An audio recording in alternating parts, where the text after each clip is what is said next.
You looked this morning. The pond was empty. No ripple, no eyes, nothing. They were there last week, and now they're gone. Not a few of them, all of them. Overnight. And no one has ever told you why. But there's a reason, a specific one, and by the end of this, you'll never look at your garden the same way again. This isn't about weather, it isn't about predators.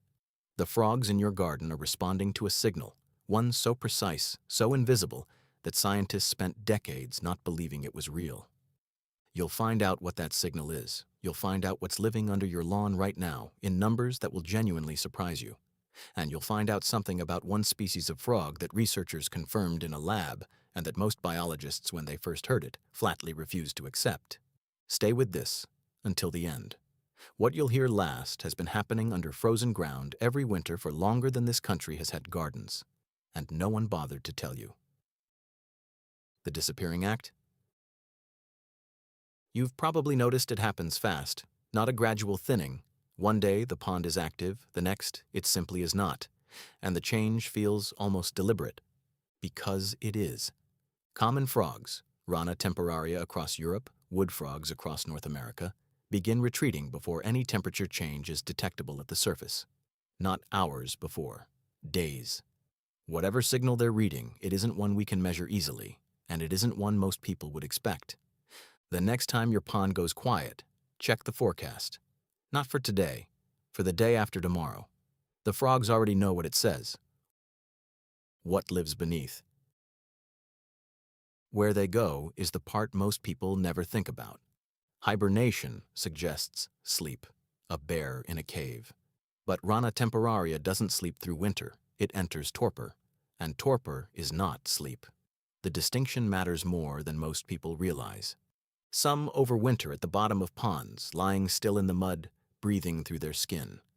Others go to ground on land, under log piles, inside compost heaps, wedged beneath the root mat at the back of your garden where the soil holds moisture and the freeze comes in slowly. And the ground beneath a well-kept garden, leaf litter intact, undisturbed, can hold far more life than most people would believe. Not just frogs, toads, newts, slow worms, a community organized around the specific thermal properties of your specific patch of earth. Rake the litter away, and that buffer goes with it. Somewhere under the garden you've been tending, there may be animals depending on what you decide to do with a rake. The signal that calls them back. There is a trigger that brings them back, and warmth alone is not it.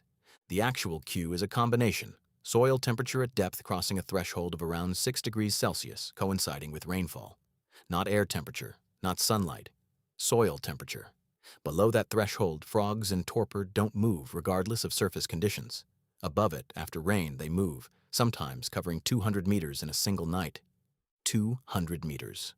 Through grass, across paving, under gates. In the dark.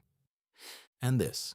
The soil under your lawn crosses that threshold roughly 2 to 3 weeks before the air temperature feels like spring to you. The frogs know the season has changed long before you do. They have been measuring a different world, the one just beneath the surface, with senses you don't possess. The first frog you see each year has already been traveling for days. They know your pond. They don't vanish randomly between summers either, and the reason connects directly to what you do in your garden. Common frogs have home ranges, small ones, but fixed, consistent. They return to the same pond, the same bank, the same patch of long grass, year after year. Not approximately, the same spot. Long-term capture and recapture studies have shown that the majority of surviving adults return to within meters of their previous year's breeding site, an animal with no GPS navigating by magnetic field orientation and olfactory memory, the chemical signature of the pond where it was born. They are smelling their way home, to your pond.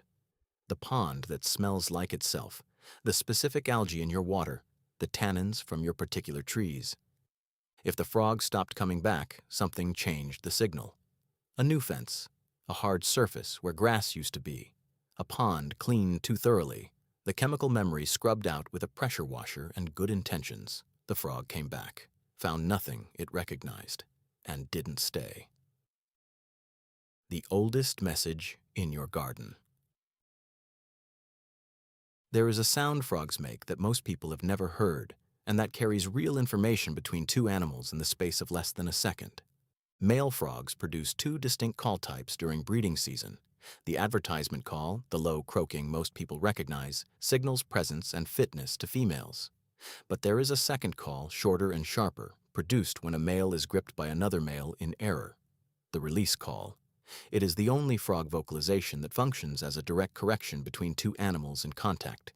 What makes this strange is its consistency. Across species that do not otherwise interact, the release call shares structural features, suggesting it is old enough to have been present before many of today's species diverged from one another, a signal that predates the animals currently using it. No one taught them this. It was already old before the species using it today existed. The vanishing nobody noticed. The population behind what you're seeing has been in serious trouble for decades, and the scale of it is worse than most people have been told. Across Britain, more than 500,000 ponds have been drained or filled since the 1950s. Not rivers, not wetlands, garden ponds. The kind you have, or once had, or remember from a neighbor's yard. Common toad populations have declined by around 68% over the past 30 years. Frog numbers follow the same direction, garden by garden, pond by pond, decade by decade.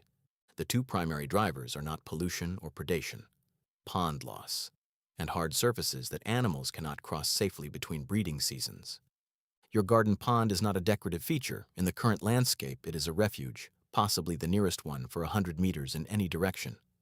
The frog that disappears in October is not going far. What happens to the ground between here and there? That's what decides whether it comes back. But there is something underneath all of this, something that the disappearing act points toward if you follow it far enough. The wood frog, Lithobates sylvaticus, common across North America, does not simply enter torpor when winter arrives. It freezes, not near freezing, actually frozen, heart stopped, breathing stopped, up to 65% of the body's water converted to ice crystals for weeks at a time. Researchers at Miami University in Ohio have spent decades studying how the cells survive. What they found was glucose, flooding the body at concentrations up to 100 times the normal level in the hours before a freeze, not produced by any external trigger, produced by the frog itself, anticipating what was coming, preparing for its own death. The heart stops, the brain stops, the blood, solid. And then, when the temperature lifts, sometimes weeks later, the ice melts, the glucose clears, the heart starts again. First one beat, then two. The animal that was, by every clinical measure, dead, gets up. It has been doing this for millions of years, dying every winter, coming back every spring, with no explanation that fully satisfies anyone who has ever studied it closely. The frog that vanished from your pond last October didn't go far. It's still there,